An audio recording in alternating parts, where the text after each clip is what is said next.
1671 cases अभी तक registered हो चुके हैं। दिल्ली में पूरे देश के अनुमान में लगभग 6 गुना ज़्यादा केसेस होते हैं जुवेनाइल के केसेस की बात कर रहे हैं। और 2025 में अनुमान है कि ये करीब 36,000 केसेस तक पहुंच सकते हैं। इस रिपोर्ट में टाइम्स ऑफ इंडिया ने बहुत क्लियर करा है कि सोशल मीडिया ही फ्यूल कर रही है आजकल के बच्चों में इस तरीके की क्रिमिनल एक्टिविटीज को।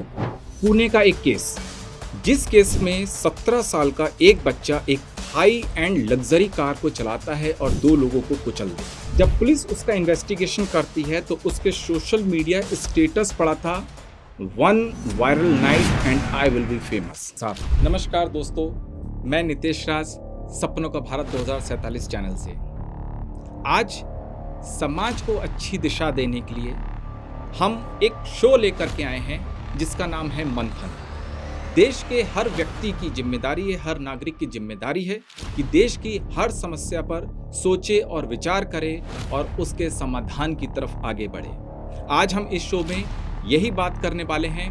जो शो में पहला एपिसोड हमने जुवेनाइल केसेस को लेकर के कवर किया है, जिसमें हम बात करेंगे कि बच्चे किस तरीके से क्रिमिनल एक्टिविटीज़ की तरफ आगे बढ़ रहे हैं और किस तरीके से हम उनको आगे गलत रास्ते पर बढ़ने से रोक सकते हैं और सही दिशा दे करके उनके भविष्य को और देश के भविष्य को सुनहरा बना सकते हैं। टाइम्स ऑफ इंडिया की एक रिपोर्ट ये बताती है कि आज के युवा, जिसको जुवेनाइल बोलते हैं, जो 18 इयर्स से कम एज ग्रुप के हैं, उनमें से लगातार क्रिमिनल बनने की एक्टिविटीज़ में लोग बढ़ते जा रहे हैं।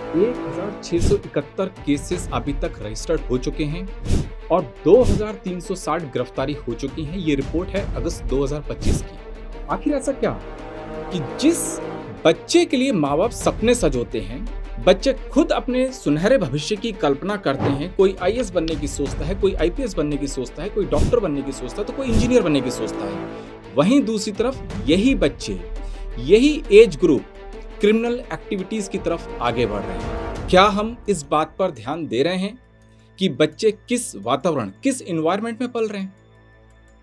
वो वातावरण जो आज व्यक्तियों का वातावरण या व्यक्तियों की सराउंडिंग किसी पर्सन की सराउंडिंग नहीं है, बल्कि सराउंडिंग है तो सोशल मीडिया की। हमारे देश में लगभग 440 million people juvenile age group को बिलोंग करते हैं, यानी कि 18 वर्ष की उम्र से कम उम्र के बच्चे लगभग 440 मिलियन हैं, जो कि लगभग 1/3 पूरी आबादी के हैं। एनसीआरबी की रिपोर्ट 2023 की, जिसमें लगभग 31,000 केसेस रजिस्टर्ड हुए थे जुवेनाइल एज ग्रुप के। 2024 में यही बढ़कर के 33,000 हो गए और 2025 में अनुमान है कि ये करीब 36,000 केसेस तक पहुंच सकते हैं। क्या हमें पता है कि ये बच्चे कौन होंगे? कहीं हमारे ही बच्चे तो नहीं?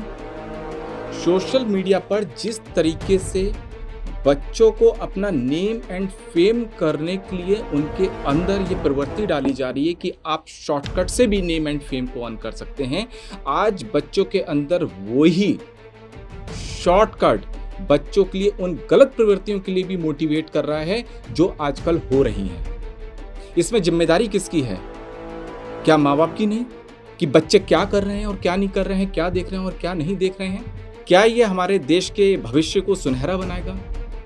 कुछ केसेस की मैं बात करता हूं कि किस तरीके के केसेस हुए हैं और वो सोशल मीडिया के इन्फ्लुएंस से ही वो केसेस हुए हैं। में किस किस तरीके के स्टेटमेंट्स आए हैं, ये सुनकर के शायद आपके पैरों के नीचे से भी जमीन गिरे। दिल्ली में ये केसेस लगभग 41 पर लाख केसेस हैं, यानी कि 1 लाख आबादी पर 41 केसेस जो हो रहे हैं वो जुवेनाइल के हैं।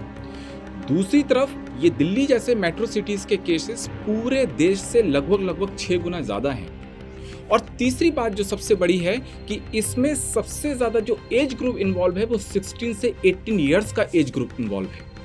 लगभग 1000 मर्डर केसेस रजिस्टर्ड हैं, 1000 ही लगभग रेप केसेस रजिस्टर्ड हैं, 700 केसेस रोड रेज के हैं और लगभग 2200 केसेस अटेम्प्ट टू मर्डर हैं।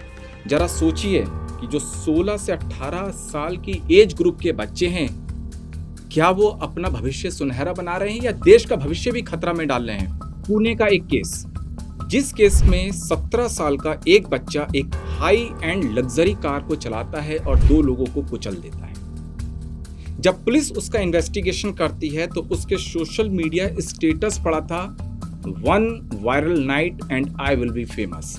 क्यों? क्योंकि वो सोशल मीडिया पर हाई एंड लग्जरी कार के इन्फ्लुएंसर्स को फॉलो करता था और उन्हीं को कॉपी करने की कोशिश कर रहा था। लूप होल तो बहुत है कि 17 साल के बच्चे के पास लाइसेंस कैसे आया। दूसरी चीज, माँ बाप ने 17 साल के बच्चों को कार कैसे दे दी। लेकिन साथ साथ जो लोग ऐसी एक्टिविटीज को अप्रिशिएट करते हैं वो भी इस चीज के लिए जिम्मेदार हैं, वो इस जिम्मेदारी से बच नहीं सकते हैं। 2023 में एक इसी उम्र का किशोर एक बहुत ब्रूटल मर्डर करता है और मर्डर करने के बाद सोशल मीडिया पर लिखता है प्रूव योर पावर। जरा सोचिए कि ये मानसिकता अगर आज के युवाओं में आ गई तो ना तो आगे के बच्चे और भविष्य सुरक्षित है और ना ही आजकल के माँ बाप या बुजुर्ग, क्योंकि बच्चे ही परिवार का नाम रोशन करते हैं या परिवार का नाम बिगाड़ते हैं। तो ये परिवार की भी जिम्मेदारी है कि बच्चे किस डायरेक्शन में आगे जा रहे हैं उसको हमेशा ऑब्जर्व करके रखें, उसको हमेशा अपने सुपरविजन में रखें। कानपुर की एक घटना जिसमें 17 साल के एक बच्चे ने अपने दोस्त का मर्डर इस बात को लेकर के कर दिया था क्योंकि उसके दोस्त ने उसकी मजाक उड़ाई थी, तेरे वीडियो पर लाइक्स कितने। और मर्डर करने के बाद वो अपने सोशल मीडिया पर क्या स्टेटमेंट लिखता है कि अब लाइक्स मिलेंगे रियल फेम के साथ। जरा सोचिए किस तरीके की मानसिकता डेवलप हो चुकी है, कितना ज्यादा सोशल मीडिया से इन्फ्लुएंस हो चुके हैं और सोशल मीडिया पर अगर उनके लिए एप्रिसिएशन, रिकॉग्निशन नहीं मिलती है तो कितना फ्रस्ट्रेट भी हो जाते हैं। आजकल की मानसिकता फेम ड्रिवन ज्यादा हो गई है, ना कि गिल्ट ड्रिवन। एक जनरेशन हुआ करती जो बहुत पुरानी जनरेशन नहीं है, जिस जनरेशन में गिल्ट पहले सिखाया जाता था कि अगर तुमने कुछ गलत किया तो बेटा तुम्हारा नाम भी खराब होगा और हमारा नाम भी खराब होगा। लेकिन आज इस बात को बिल्कुल किनारे कर दिया गया है, बल्कि फोकस इस चीज पे किया जा रहा है कि शॉर्टकट में तुम अपने रिश्तेदारों से, अपने कजिन से कितना आगे बढ़ सकते हो। दिल्ली के एक स्कूल में 16 से 17 साल के बच्चों ने एक टेलीग्राम पे ग्रुप बनाया और उस ग्रुप में नाइफ फाइटिंग, बाइक स्टंट, इंटरमीडिएशंस जैसी एक्टिविटीज शेयर की जाती थी। पुलिस ने करीब 12 लोगों को गिरफ्तार किया जो सोशल मीडिया पर एक बड़े क्राइम की प्लानिंग कर रहे थे। क्या बच्चों को स्कूल पढ़ने के लिए भेजा गया है या इन चीजों के लिए? और अगर बच्चे स्कूल जाकर के ऐसी कुछ चीजें कर भी रहे हैं तो ये माँ बाप की नजर में या टीचर्स की नजर में या स्कूल की नजर में क्यों नहीं आती हैं? या आती हैं तो कहीं देख करके अनदेखा तो नहीं किया जा रहा है? खैर, अब ऊपर के केसेस की अगर हम बात करें तो ये तो बहुत क्लियर है कि आज जो जुवेनाइल केसेस हो रहे हैं उसमें बहुत बड़ा रोल सोशल मीडिया का है। यहाँ तक कि रेप जैसे केसेस या ईव टीजिंग जैसे केसेस, इसके पीछे भी सोशल मीडिया है। और जिस तरीके की वल्गैरिटी आज सोसाइटी में आ चुकी है उसके पीछे भी रीजन यही है कि सोशल मीडिया पर उसको प्रोजेक्ट किया जा रहा है। खेल सारा है इस एज ग्रुप की एनर्जी को चैनलाइज करने का।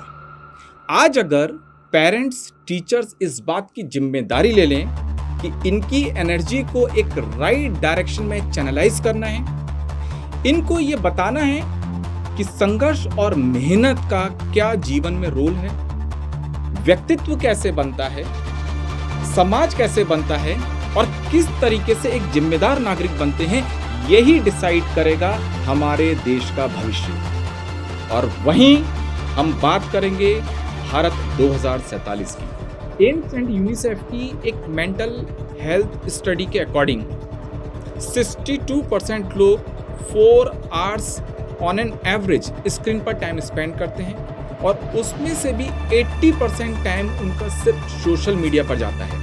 और 38% लोगों ने तो ये तक एक्सेप्ट किया है कि वो अपना वैलिडेशन यानी कि अपनी लाइफ का वैलिडेशन सिर्फ सोशल मीडिया पर रिकॉग्निशन बेस पर करते हैं। सोशल मीडिया अब सिर्फ मनोरंजन नहीं बल्कि एक ब्रेन ट्रेनर हो चुका है। एक पहलू ये भी है कि सोशल मीडिया की इसमें कोई गलती नहीं है, गलती सिर्फ इस बात की है कि हम क्या देख रहे हैं, क्योंकि सोशल मीडिया पे तो अच्छी चीजें भी हैं, बहुत सारी चीजें ऐसी भी हैं जिससे कई लोगों ने अपना बहुत सुनहरा भविष्य भी बनाया है। एक बात बहुत इंपॉर्टेंट है समझना कि बिना मेहनत के प्राप्त की गई कोई भी चीज अचीवमेंट नहीं है, बल्कि ये एक नशा है। और ये नशा जब दिमाग पे चढ़ जाता है तो फिर ये नहीं देखा जाता है कि क्या गलत और क्या सही। आदमी सिर्फ और सिर्फ इस तरीके के शॉर्टकट के अचीवमेंट्स में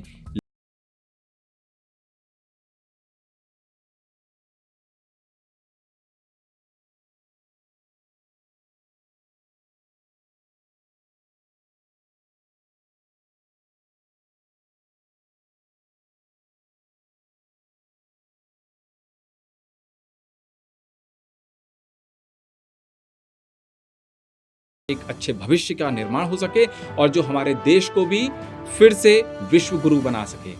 धन्यवाद।